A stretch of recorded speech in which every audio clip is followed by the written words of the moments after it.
आज की इस क्लास में हम सार्क संगठन के बारे में पढ़ेंगे। साउथ एशिया के देशों का एक संगठन है जो भारत और भारत के पड़ोसी देशों से मिलकर यह संगठन बनाया गया है।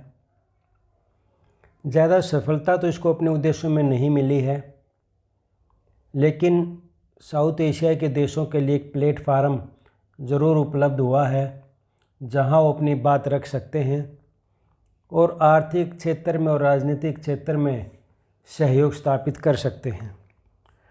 तो हम सार्क के स्ट्रक्चर, फंक्शंस, ऑब्जेक्टिव्स के बारे में और उसके बाद फिर देखेंगे कि भारत की क्या भूमिका सार्क में रही है या सार्क की क्या लिमिटेशन रही हैं या क्या सक्सेस इसकी रही है। सार्क, जिसकी फुल फॉर्म है south Asian association of regional cooperation, ये इंटर गवर्नमेंट ऑर्गेनाइजेशन है, यानी कि सरकारों का संगठन है, जिसमें अफ़गानिस्तान, बांग्लादेश, भूटान, इंडिया, मालदीव, नेपाल, पाकिस्तान और श्रीलंका शामिल हैं। अफ़गानिस्तान जो है ये बाद में इसका सदस्य बना था, बाकी सभी इसके प्राइमरी मेंबर हैं जब इसके मूल सदस्य हैं जब ये संगठन बनाया गया था। इस संगठन को बनाने की जो पहल की गई थी वो बांग्लादेश के जियाउर रहमान द्वारा की गई थी। उन्हीं के प्रयासों से इस संगठन के बारे में और देशों ने विचार किया और इसकी स्थापना की थी। इस संगठन की स्थापना 8 दिसंबर 1985 को ढाका में की गई थी। इसका जो सेक्रेटरीट है वो काठमांडू, नेपाल में बनाया गया इसका सचिवालय, और ये इकोनॉमिक और रीजनल इंटीग्रेशन को प्रमोट करना इसका मुख्य उद्देश्य रखा गया है। और फिर इन्होंने फ्री ट्रेड एरिया में भी एक समझौता किया है जिसको हम पढ़ेंगे साफ्टा, 2006 में उसको साइन किया गया था। किन किन प्रिंसिपल्स या किन सिद्धांतों के आधार पर यह संगठन काम करता है, इसमें सबसे पहला तो जो सामान्यतः सभी संगठनों में होता है वही संगठन में भी है, सॉवरेन इक्वलिटी और टेरिटोरियल इंटीग्रिटी और पॉलिटिकल इंडिपेंडेंस। इसका मतलब कि एक दूसरे की प्रभुसत्ता को सम्मान देंगे और सभी देशों के साथ सभी सदस्य हैं उनको बराबर का दर्जा होगा, किसी को कम या ज़्यादा अधिकार नहीं दिए जाएंगे, एक दूसरे की क्षेत्रीय अखंडता को सम्मान देंगे और राजनीतिक मामलों में इंटरफेयर या राजनीतिक इंटरफेयर एक दूसरे देश में नहीं करेंगे। इंटरनल मामलों में दूसरे देश के इंटरफेयर नहीं करेंगे। म्यूचुअल बेनिफिट के काम करेंगे जिसमें सभी का फ़ायदा हो। Complement to bilateral and multilateral cooperation, ये एक कंप्लीमेंट्री है, यानी कि जो द्विपक्षीय या बहुपक्षीय संबंध साउथ एशिया के देशों में रहे हैं वो चलते रहेंगे, उनके साथ साथ ये सार्क के माध्यम से भी कोऑपरेशन चलता रहेगा। ये इनकंसिस्टेंट नहीं है विद बायलैटरल मल्टीलैटरल ऑब्लिगेशंस। तो जो ऑब्लिगेशंस हमें, यानी कि जो हमारे द्विपक्षीय समझौते हो रखे या बहुपक्षीय समझौते या किन्हीं बातों पर सहमति हो रखी है, ये वो जो हमारी जिम्मेवारियां बननी उन समझौते के तहत जो एक दूसरे के प्रति हमारे ऑब्लिगेशंस हैं ये उनके खिलाफ नहीं होगा, यानी कि ऑब्लिगेशन बनी रहेंगी सार्क संगठन के बाद भी। सार्क संगठन ये नहीं कहेगा कि वो ऑब्लिगेशन छोड़ देनी है, और सारे डिसीजन जो हैं वो सर्वसम्मति से लिए जाएंगे। और कोशिश ये है इसमें ये भी प्रावधान किया कि बायलैटरल इशू जो हैं वो उनको एक तरफ रख दिया जाए। ये इसलिए किया गया था कि कई द्विपक्षीय मुद्दे इतने ज़्यादा विवादित हैं कि वो फिर सारे कोऑपरेशन के प्रोसेस को रोक देते हैं। इसके अलावा मेंबर स्टेट के अलावा कुछ स्टेट्स को हमने ऑब्जर्वर स्टेट का भी दर्जा दिया है सार्क संगठन ने। 15वां सार्क समिट हुई थी 2008 में, उसमें ये ऑब्जर्वर स्टेटस का दर्जा दिए जाने की मंजूरी दी गई थी। और आज के समय पर Australia, China, European union, Iran, Japan, Mauritius, Myanmar, south Korea और यूनाइटेड स्टेट, इनको ऑब्जर्वर स्टेटस का दर्जा दिया गया है। उद्देश्य क्या है सार्क के? एक उद्देश्य है कि साउथ एशिया के जो सभी नागरिक हैं या साउथ एशिया के जो सभी व्यक्ति इन देशों में रहने वाले, उनके जीवन स्तर को, क्वालिटी ऑफ लाइफ को बेहतर करना है। इकोनॉमिक ग्रोथ करनी है पूरे एरिया की, सोशल प्रोग्रेस, कल्चरल डेवलपमेंट, ये सारी चीज़ करनी है to live in dignity and to realise the full potential. और अपॉर्चुनिटी देनी है सभी को, डिग्निटी से भरी हुई, डिग्निटी के साथ उनको जीवन देना है, सभी के डिग्निटी का सम्मान करना है। और फुल पोटेंशियल यानी कि जो भी पोटेंशियल है इस क्षेत्र में, उस पूरी पोटेंशियल के साथ आपस में सहयोग स्थापित करना है। इसके अलावा promote and strengthen collective self reliance among the countries of south Asia. तो कलेक्टिव सेल्फ रिलायंस यानी कि कोशिश करेंगे कि हम आत्मनिर्भर, कुल मिला के यानी कि ये एरिया आपस आप एक दूसरे की ज़रूरतों को पूरा करते हुए आत्मनिर्भर बने। किसी बाहर के किसी देश से या किसी संघ, किसी और रीजन से हमने निर्भर ना रहना पड़े। साउथ एशिया अपने आप में एक सेल्फ रिलायंस रीजन बन जाए, इस दिशा में काम करने का एक उद्देश्य रखा गया है। Contribute to mutual trust, understanding and appreciation of one another problem, एक दूसरे की समस्याओं को समझना है, उसको सुलझाने में मदद देनी है। इसके अलावा इकोनॉमिक, सोशल, कल्चरल और टेक्निकल और साइंटिफिक फील्ड में जो हैं वो एक्टिव कोलैबोरेशन करना है और म्यूचुअल असिस्टेंस देनी है, एक दूसरे को मदद करनी है और एक दूसरे के साथ मिलकर काम करना है इन सभी क्षेत्रों में, economic, social, cultural and technical field.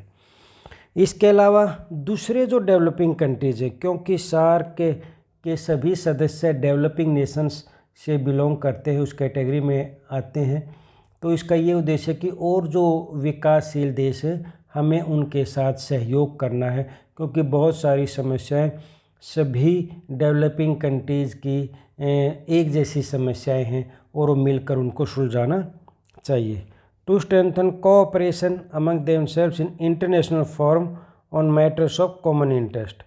तो इसके अलावा जो इंटरनेशनल फोरम में, जो अंतर्राष्ट्रीय मंच पर, जैसे कि जनरल असेंबली है या फिर WTO का प्लेटफॉर्म है, तो उन मंचों पर इकट्ठे होकर अपनी आवाज़ उठानी है और वहाँ राय यदि इकट्ठी होगी तो उस बात को ज़्यादा महत्व दिया जाएगा। इसके अलावा जो अदर रीजनल ऑर्गेनाइजेशन या इंटरनेशनल ऑर्गेनाइजेशन है जिनके उद्देश्य सार्क से मिलते जुलते हैं, उनके साथ कोऑपरेट करना है, सहयोग स्थापित करना है। तो ये रखे गए थे इसके ऑब्जेक्टिव्स। अब इसकी चार्टर्स बॉडी हैं, यानी कि इसके जो स्ट्रक्चर की बात करते हैं तो इसके स्ट्रक्चर में मेनली ये आते हैं, एक तो समिट, दूसरा काउंसिल ऑफ मिनिस्टर, तीसरा स्टैंडिंग कमेटी, चौथा programme committee, programming committee, technical committees and action committees. तो उनको अलग अलग देख लेते हैं कि क्या क्या काम है। तो समिट तो टॉप पे है, जो डिसीजन मेकिंग बॉडी, जो फाइनल डिसीजन मेकिंग बॉडी है वो समिट है। इसमें जब भी जो मेंबर स्टेट हैं उन सभी के स्टेट के हेड या गवर्नमेंट के हेड या राष्ट्रपति या प्रधानमंत्री वो उस समिट में हिस्सा लेते हैं और ये हाईएस्ट डिसीजन मेकिंग बॉडी है।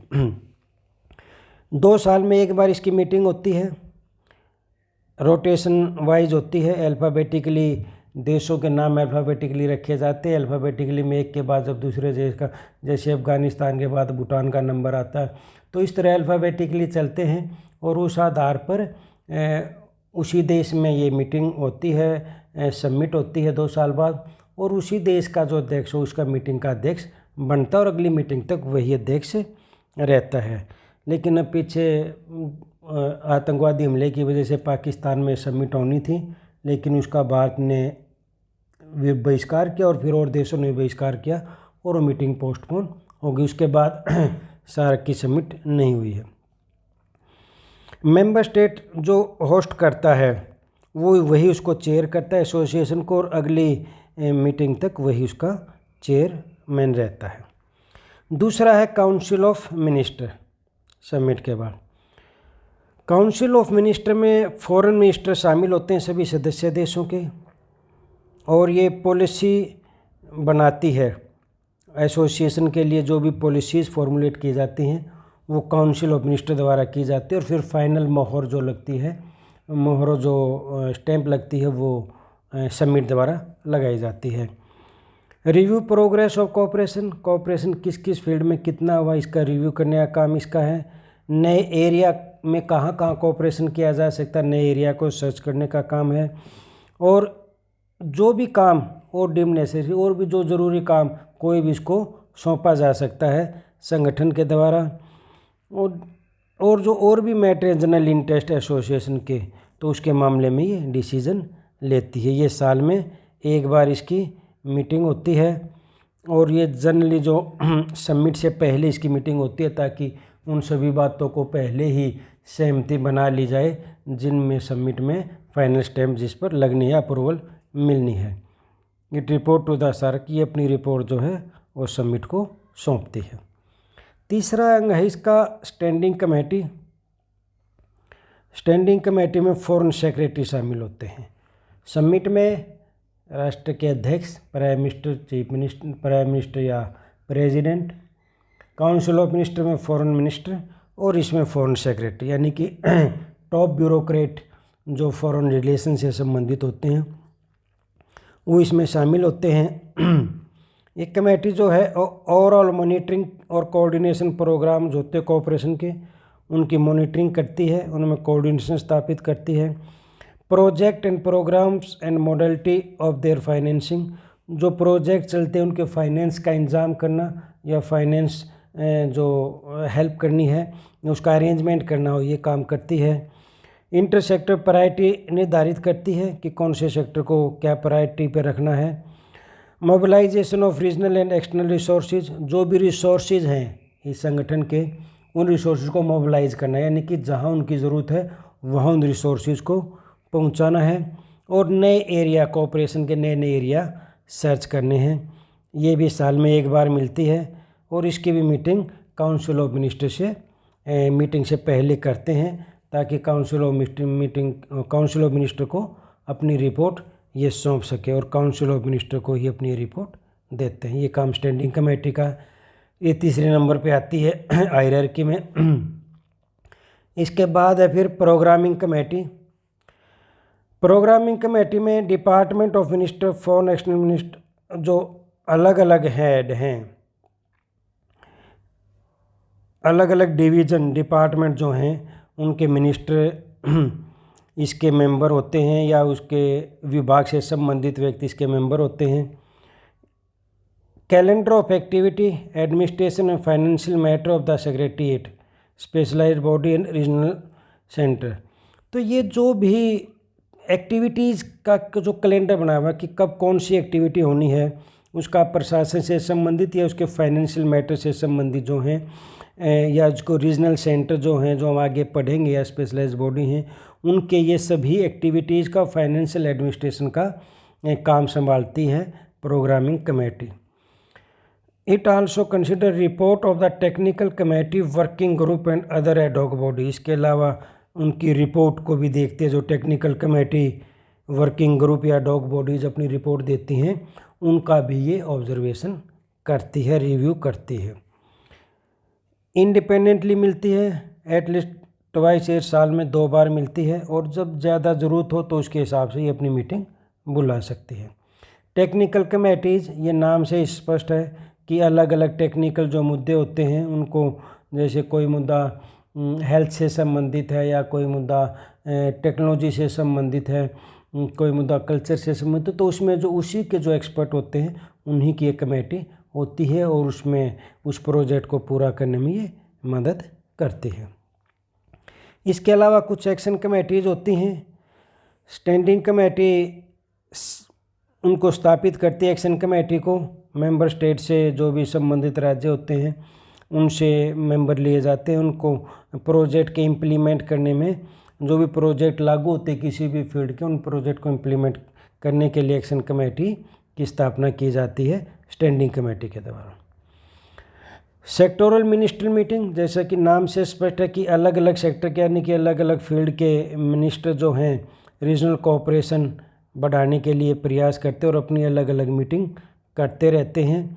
इसमें senior official, secretaries and relevant technical committee और वर्किंग ग्रुप के लोग इसमें शामिल होते हैं। जैसे कि हेल्थ के एक क्षेत्र में कोऑपरेशन बढ़ाने के लिए उस क्षेत्र के मंत्री मीटिंग कर सकते हैं या सहयोग स्थापित कर सकते हैं, या इसके अलावा कोई कल्चर मिनिस्टर, एजुकेशन मिनिस्टर, तो अलग अलग विभाग के मिनिस्टर, अलग अलग सेक्टर मिनिस्टर इसमें सहयोग स्थापित कर सकते हैं अपनी मीटिंग्स के तहत।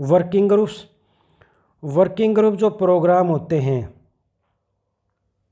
जो एक्टिविटी स्पेशलाइज्ड एरिया होती हैं, उनका identification of source for their financing, तो जो भी प्रोग्राम होते हैं उनके फाइनेंस कहाँ से आएगा, उनका पैसा कहाँ से आएगा उस प्रोजेक्ट को पूरा करने के लिए, तो इसका आइडेंटिफिकेशन जो है ये वर्किंग ग्रुप की जिम्मेवारी है।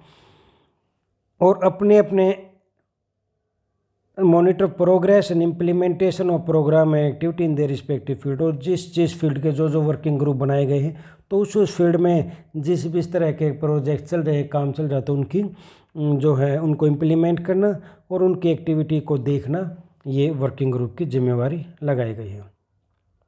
एरिया ऑफ कोऑपरेशन बहुत सारे हैं, जिन आज जो ढूंढे गए हैं भी किन किन एरिया में कोऑपरेशन किया जा सकता है। Agriculture, rural development, biotechnology, blue economy, children welfare, communication, connectivity, cooperatives, economic and trade, education and culture, energy, environment, forestry, natural disaster, finance, food security, gender equality, health and population, human resource development, human trafficking, इसमें मनुष्यों का व्यापार होता है, information and media, metrology, मौसम विभाग से संबंधित है, migration, people to people contact, postal service, power alleviation, science technology, scholarship, fellowship के बहुत सारे प्रोग्राम चलाए जाते हैं, या फिर सिक्योरिटी, सोशल डेवलपमेंट, टूरिज़्म कोई काफ़ी बढ़ावा दिया जाता है, ट्रांसपोर्ट एंड वुमेन एम्पावरमेंट। तो ये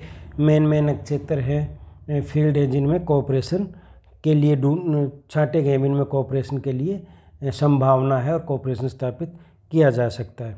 सेक्रेटेरिएट इसका सचिवालय है, सार्क का जो सचिवालय है 1987 में इसकी स्थापना की गई थी, काठमांडू में है।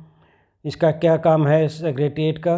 Coordinate and monitor the implementation of SAARC activity, उनमें कोऑर्डिनेशन स्थापित करना और मॉनिटर करना जो भी, और इम्प्लीमेंट करना जो प्रोजेक्ट पास किए जाते हैं, जो मंजूर किए जाते हैं स्टैंडिंग कमेटी द्वारा या काउंसिल ऑफ मिनिस्टर द्वारा। To prepare for service meeting and service meeting, जो भी मीटिंग होती हैं उनको अरेंज करना, चाहे काउंसिल ऑफ मिनिस्टर की मीटिंग होती है, चाहे हेड्स की मीटिंग होती है, चाहे टेक्निकल कमेटी, सबकी कमेटी को मीटिंग को तैयारी करना, अरेंजमेंट करना इसका काम होता है।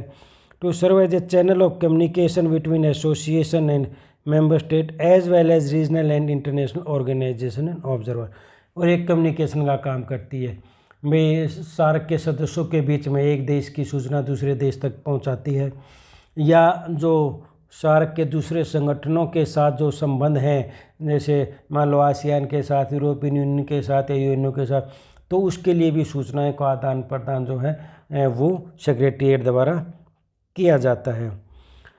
It also mandate to initiate proposal for regional cooperation, prepare project and identify sources of funding, तो इसके अलावा जो प्रोजेक्ट के लिए या जो काम करने के लिए सोर्सेज का अरेंजमेंट करना, रीजनल कोऑपरेशन स्थापित करना और प्रोजेक्ट को तैयार करना, इन सभी कामों में भी सेक्रेटेरिएट की ही मदद ली जाती है। इसका हेड जो होता है सेक्रेटेरिएट का, वो सेक्रेटरी जनरल होता है, और इसको अपॉइंट कौन करता है? SAARC council of minister upon the nomination by member state on the principle of rotation of alphabetical order. 3 साल के लिए हर एक देश का बारी बारी से नंबर आता है अल्फ़ाबेटिकली, पहले अफगानिस्तान का आ गया, फिर भूटान का आ गया, तो इस तरह से नंबर आते हैं, और जिस देश का नंबर आ गया उस देश का, वही देश की गवर्नमेंट अपना एक रिप्रेजेंटेटिव भेजेगी, भाई ये अध्यक्ष सेक्रेटरी जनरल बनाया जाएगा, और उसी को 3 साल के लिए सेक्रेटरी जनरल बना दिया जाता है। इसमें कोई इलेक्शन नहीं होता, उसमें हर एक देश की नंबर आता है रोटेशन वाइज। इसके अलावा 8 डायरेक्टर होते हैं। 8 डायरेक्टर यानी कि जो 8 मेंबर हैं इसके, हर एक मेंबर से एक इसका जो है वो डायरेक्टर ले लिया जाता है। उसको वो भी नॉमिनेट होता है ministry of foreign affairs of member state for 3 year term. देश के विदेश मंत्रालय द्वारा एक डायरेक्टर नॉमिनेट किया जाता है जो कि 3 साल के लिए काम करता है। इसकी कुछ स्पेशलाइज्ड बॉडी हैं।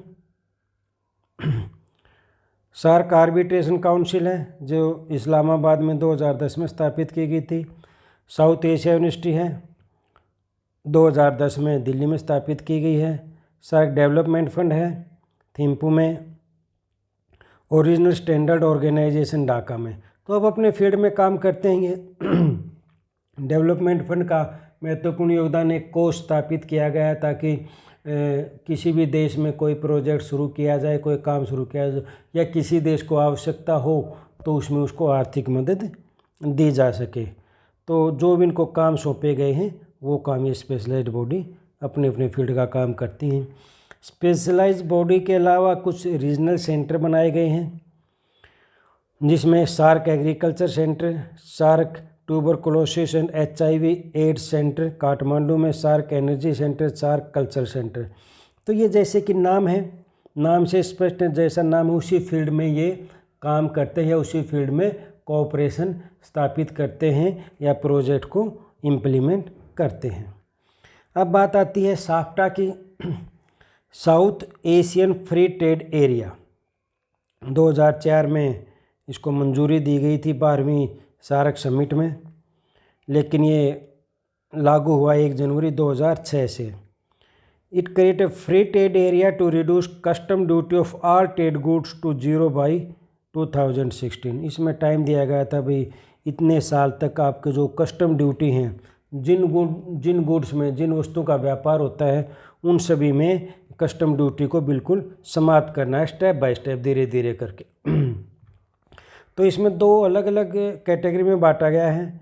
इंडिया, पाकिस्तान और श्रीलंका को एक कैटेगरी में रखा गया है डेवलपिंग कंट्रीज़ में, और बाकी जो देश बच गए उनको लिस्ट डेवलप्ड कंट्री में रखा गया है, जो अति पिछड़े जो देश हैं जिनका विकास नहीं हुआ। तो अलग अलग प्रोविज़न किए गए हैं। तो इन 3 देशों के लिए, इंडिया, पाकिस्तान और श्रीलंका के लिए कहा गया है कि 20% ड्यूटीज़ ये घटा देंगे पहले फेज़ में 2 ईयर पीरियड एंडिंग 2007 तक के अंत तक, और उसके बाद अगले 5 साल तक ये हैं 20% ड्यूटी रिड्यूस कर देंगे to the 0 in the series of annual cut. तो इसको एनुअल कट करते करते इसको जो है 20% ड्यूटी घटाते जाएंगे और इसको 0 पर ले आएंगे, ये टारगेट रखा गया है। और जो बाकी जो देश बचे जिसमें नेपाल है, भूटान है, बांग्लादेश, अफगानिस्तान और मालदीव, इनको 3 साल एक्स्ट्रा दिए गए हैं टैरिफ को 0 पर लेकर आने के लिए। इसके अलावा एक सेंसिटिव लिस्ट है, यानी कि हर एक देश एक सेंसिटिव लिस्ट तैयार करता है। वो उन चीज़ों पे वो ड्यूटीज़ नहीं घटाएगा और इसमें वो कितनी भी चीज़ें जोड़ सकता है। Not include in tariff concession, इस लिस्ट में जो भी चीज़ें शामिल होंगी वो टैरिफ कंसेशन में शामिल नहीं होंगी। हर एक मेंबर स्टेट इसको तैयार करता है। और ये सेंसिटिव लिस्ट ये ऐसी है कि बड़ी बड़ी लिस्ट हो जाती हैं, फिर व्यापार करने के लिए ज़्यादा चीज़ें बचती ही नहीं है, ऐसा कुछ बचता ही नहीं जिन पर टैक्स घटाया जाना है, 0 किया जाना। तो लंबी लंबी लिस्ट मेंबर्स दे देते, जिसकी वजह से इन देशों के बीच में आपसी व्यापार ज़्यादा नहीं बढ़ पाया। साफ्टा के बेसिक प्रिंसिपल्स क्या क्या हैं? एक तो रेसिप्रोसिटी और म्यूचुअलिटी ऑफ एडवांटेज, यानी कि अदला बदली। यदि कुछ देना है तो कुछ लेना है, अदला बदली करनी है, एक को बेनिफिट होना है एक फील्ड में, दूसरे को दूसरे में होना है, यानी कि इस प्रिंसिपल पे काम करती है। यानी कि व्यापार में बेचने वाले को भी फ़ायदा हो और ख़रीदने वाले को भी। टैरिफ रिफॉर्म जो है वो स्टेप बाय स्टेप करने, जैसे हमने देखा था कि थोड़ा थोड़ा घटाना है, हर साल 0 पे लेके आना है। Recognition of the special needs of the least developed state, और जो ज़्यादा पिछड़े हैं जैसे नेपाल, भूटान वगैरह, उनके लिए स्पेशल नीड्स, उनकी आवश्यकताओं को देखते हुए उनको अतिरिक्त टाइम दिया गया है। Incursion of all product manufacture and commodities, और इसमें ये है कि सभी चीज़ों को इसमें शामिल करना है, जो भी मैन्युफैक्चरर हैं, कमोडिटी, जो भी वस्तुएं हैं, उत्पादन है, सभी को इसमें शामिल करने का विचार किया गया है। साप्टा के ऑब्जेक्टिव्स, एक तो कंपटीशन बढ़ाना इस एरिया में, कि जब मार्केट सभी के लिए, सभी के प्रोडक्ट्स के लिए खुल जाए तो कंपटीशन अपने आप बढ़ जाएगा। Equitable benefits of the countries involve, और ये सबको बराबर फ़ायदा हो, इस सिद्धांत पे काम करता है। Benefit of the people of the country by bringing transparency and integrity among the Nations, तो ये ट्रांसपेरेंसी लेके आना चाहता है देशों के बीच में, उनके बीच के व्यापार में, ताकि जो देशों के बीच में है वो एकता बढ़ सके ट्रांसपेरेंसी के माध्यम से। और ट्रेड और इकोनॉमिक कोऑपरेशन का लेवल बढ़ाना है, और जो है further regional framework for further regional cooperation, और एक फ्रेमवर्क तैयार करना कि और ज़्यादा कोऑपरेशन कैसे बढ़ाया जा सकता है। सार्क की क्या महत्व है भारत के लिए, ये संगठन का क्या महत्व है? एक तो भारत इसके माध्यम से अपने पड़ोसी देशों के साथ जो हैं वो अच्छे संबंध स्थापित करना चाहता है, उनके साथ ज़्यादा संबंध बने, ज़्यादा व्यापार बढ़ेगा, ज़्यादा बातचीत के लिए, एक समस्या सुलझाने के लिए प्लेटफॉर्म मिलेगा, तो अपने संबंध सुधार सकता है। To counter China's influence in South Asia, एक भारत जो है इस एरिया में चाइना का इन्फ्लुएंस रोकना चाहता है, क्योंकि चाइना इन एशिया में अपना इन्फ्लुएंस बढ़ाना चाहता है, पूरे साउथ एशिया में, साउथ ईस्ट एशिया में अपना डोमिनेंस बढ़ाना चाहता है। तो भारत चाहता है कि उनके पड़ोसी देशों का पर चाइना का इन्फ्लुएंस या इंटरफेरेंस रोका जाए, ये भारत के सुरक्षा के लिए बहुत आवश्यक है। To check the influence of external power, इसके अलावा इन एरिया में जैसे श्रीलंका में, बांग्लादेश में, नेपाल में जो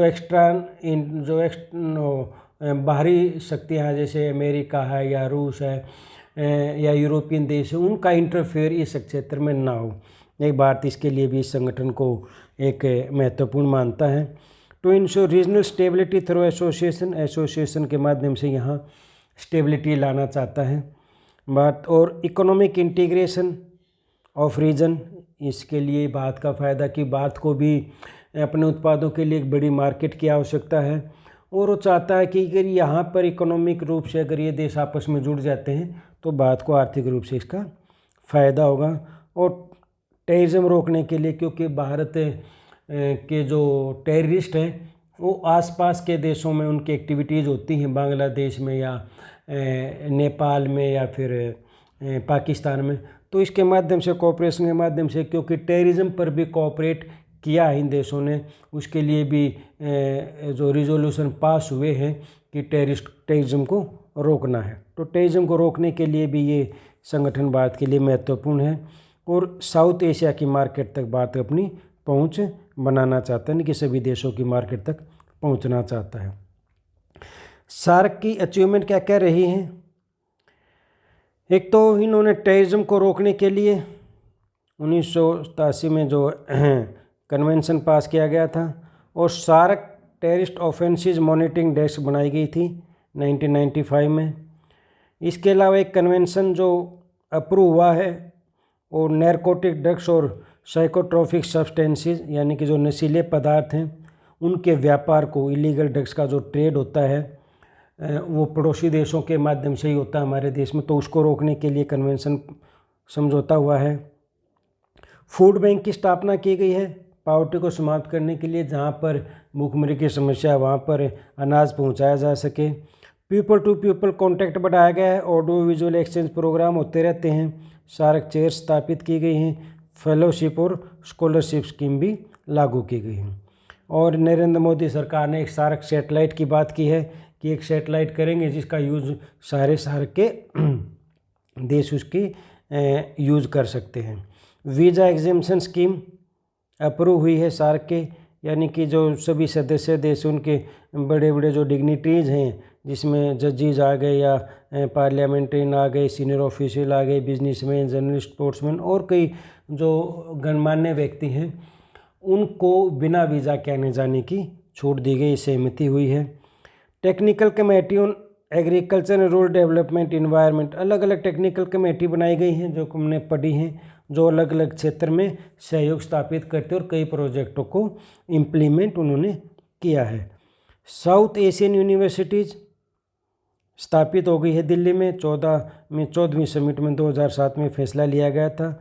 सार्क डेवलपमेंट फंड, हमने जो कहा था एक फंड कोष की स्थापना की गई 1907 में, ताकि सदस्य देशों को ज़रूरत के अनुसार या उनके डेवलपमेंट के प्रोजेक्ट के लिए जो है वो पैसा उपलब्ध करवाया जा सके। साप्टा हम पढ़ चुके हैं, फ्री ट्रेड एरिया जो है वो 2006 में हो गया है।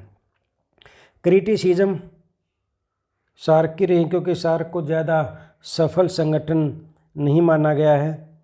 तो क्या क्या वजह रही हैं, क्या क्या इसकी आलोचना? एक तो main commodities are tariff concession की जो बात हुई थी, साप्टा की जो बात हुई थी, लेकिन उसके साथ साथ एक शब्द जोड़ दिया सेंसिटिव लिस्ट, जिसकी वजह से बहुत सारी वस्तुओं को इससे कंसेशन से बाहर कर दिया, और जिनमें कंसेशन मिली भी हुई है उनमें भी कंसेशन पूरी तरह से नहीं दी जाती हैं, या फिर उसका मिसयूज होने लगता है कि अगर किसी प्रोडक्ट को कंसेशन दे दिए एक देश के, तो वो दूसरे देश का प्रोडक्ट उस देश के माध्यम से हमारे देश में आने लग जाता है। जैसे मालदीव से पाम ऑयल जो है और नेपाल वगैरह के माध्यम से भारत में आता था। इवन इन कंसेशन कमोडिटी जिनमें कंसेशन दी गई है उनमें भी व्यापार बहुत कम होता, खासकर भारत और पाकिस्तान के बीच में। कंसेशन देने के बदले में बहुत बारगेनिंग होती है जिस पर सहमति नहीं बन पाती। सदस्य देशों के बीच में विश्वास की कमी है, क्योंकि भारत के संबंध बहुत खराब रहे पाकिस्तान के साथ भी, और तनाव नेपाल के साथ भी रहता है और बांग्लादेश के साथ भी रहता है, और सभी पड़ोसियों के साथ एक भूटान को छोड़कर हमारे सहयोग भी और लिंक के साथ साथ तनाव भी बहुत बना रहता है, विवाद भी बहुत रहता है। ट्रांसपोर्ट फैसिलिटी अवेलेबल नहीं है, जबकि लैंड से जुड़े हुए हैं, लेकिन ट्रांसपोर्ट फैसिलिटी भी विश्वास की कमी की वजह से या सिक्योरिटी कंसर्न की वजह से ये जो है ट्रांसपोर्ट फैसिलिटी ज़्यादा डेवलप नहीं हुई है। और दूसरे जो सदस्य देश हैं वो भारत के स्टेटस से घबराते हैं, यानी कि भारत एक बड़ी इकोनॉमी है, वैसे भी ताकतवर देश है, साइज़ में भी बड़ा, पॉपुलेशन भी बड़ी है, मार्केट भी बड़ी है, तो सब आधारों पर उनको लगता है कि जो भी एग्रीमेंट होगा, जो भी बात होगी, उसमें भारत को ज़्यादा फ़ायदा होगा या भारत की डोमिनेंस बढ़ेगी, तो इस बात से वो डरते हैं। एक भारत और पाकिस्तान के बीच में जो दुश्मनी है उसका साया हमेशा सार्क पर पड़ता रहता है। लिमिटेशन क्या क्या है सार्क की जिसकी वजह से ये काम नहीं कर पा रहा? एक तो इसका सेक्रेटेरिएट कमज़ोर है, ज़्यादा मजबूत नहीं है।